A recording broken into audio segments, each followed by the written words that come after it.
کیا آپ نے کبھی سوچا ہے کہ ایک قوم جو شاید دنیا کی سب سے خوشحال اور ترقی یافتہ قوموں میں سے تھی، اپنے تکبر کی وجہ سے پوری طرح تباہ ہو گئی؟ یہ قوم جسے قرآن نے قوم لوط کے نام سے یاد کیا ہے اور جسے مغرب میں اکثر سوڈم اور گمورا بھی کہا جاتا ہے، ایک ایسی زمین پر آباد تھی جسے آج ہم ڈیڈ سی اور اس کے آس پاس کے علاقوں سے پہچانتے ہیں۔ یہ دنیا کا سب سے لوئسٹ پوائنٹ ہے۔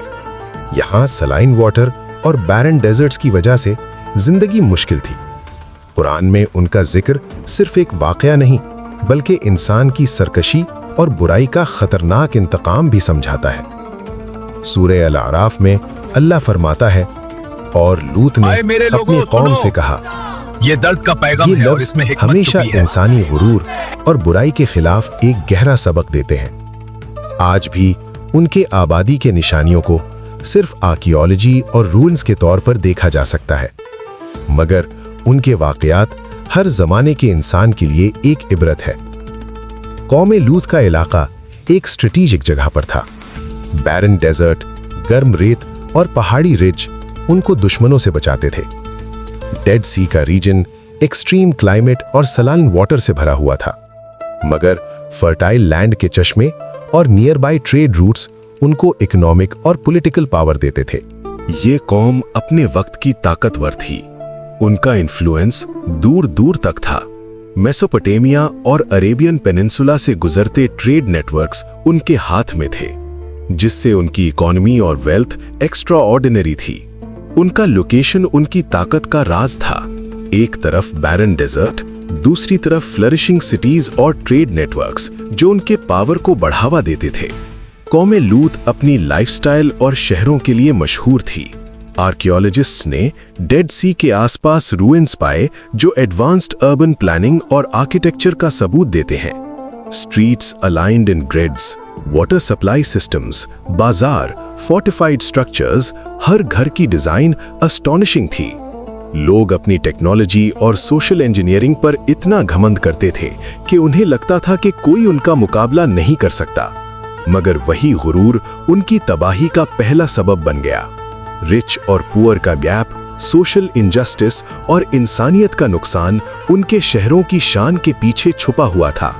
یہ قوم بت پرستی اور غلط عقیدے میں ڈوبی ہوئی تھی۔ ظلم اور دھوکے عام ہو چکے تھے۔ امیر غریب کو دکھ پہنچاتے، اخلاقیات بالکل ختم ہو چکی تھی۔ قوم لوط جنسی بدکاری، بے حیائی اور مردوں کا مردوں پر جسمی زور زبردستی، ظلم کرنے جیسی ناقابل تصور برائیوں میں پھنسی ہوئی تھی۔ وہ نہ صرف اپنے شہروں میں بے حیائی کو عام کر چکے تھے، بلکہ مردوں کا مردوں کے ساتھ گناہ کرنا ان کے لیے ایک فساد اور تفریح کا طریقہ بن گیا تھا۔ قرآن کے مطابق وہ راہ گزر پر بیٹھ کر مسافروں کو ذلیل کرتے، انہیں گھروں سے اٹھا کر بے حیائی پر مجبور کرتے اور برائی کو ایک عام روایت، سوشل نارم بنا چکے تھے۔ قرآن کہتا ہے، اور یہ لوگ اپنے شوق کی پابندیاں توڑتے تھے۔ ان کی برائیاں دھیرے دھیرے نہیں بلکہ ان کے رتبے اور پاور کی وجہ سے اچانک بڑھ گئیں۔ انسانیت کے بنیادی قواعد، انصاف اور ایمان کا نقصان ان کی زندگی کا حصہ بن گیا۔ صحیح بخاری اور مسلم میں بھی سبق ملتا ہے کہ تکبر اور ظلم کا انجام صرف دنیا تک محدود نہیں بلکہ آخرت اور قوموں کے نصیب پر بھی اثر کرتا ہے۔ اللہ نے اس قوم کو ہدایت دینے کے لیے حضرت لوط علیہ السلام کو بھیجا۔ حضرت لوط نے فرمایا، اے میری قوم، اللہ کی عبادت کرو، اس کے سوا تمہارا کوئی معبود نہیں، برائی اور ظلم سے پرہیز کرو۔ ان کے پیغام میں حکمت تھی، محبت تھی، مگر قوم کے سرداروں نے نہ صرف مذاق اڑایا بلکہ پیغام کو چیلنج بھی کیا۔ جب اللہ نے وارننگز دیں، اسکائی ڈارک ہونے لگا، ارتھ کویکس کا انداز ہوا، اسٹرینج ویدر فینومینا نظر آئے، کچھ لوگ ایمان لائے، مگر اکثر لوگ وارننگ کو چیلنج سمجھ کر اپنے گھمنڈ میں ڈوب گئے۔